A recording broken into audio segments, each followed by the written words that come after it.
What is missing today in Europe is a compelling, convincing narrative.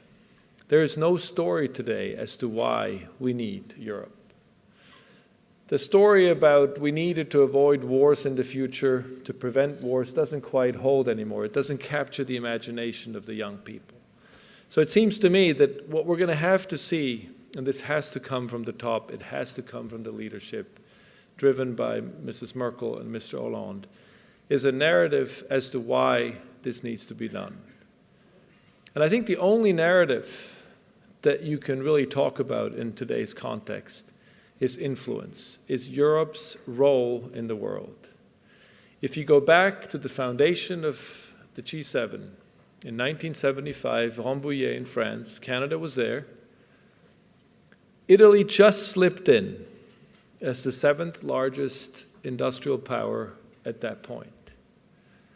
If you had a new G7 set up in 2020, Germany would barely fit in to make it to the G7.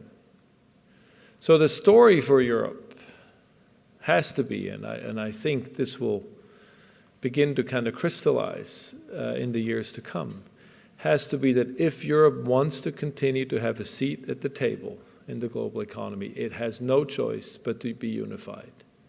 Because even its largest country, depending on what projections you take on growth, will soon find itself squeezed out or just barely within a new G7 in 2020 or 2030.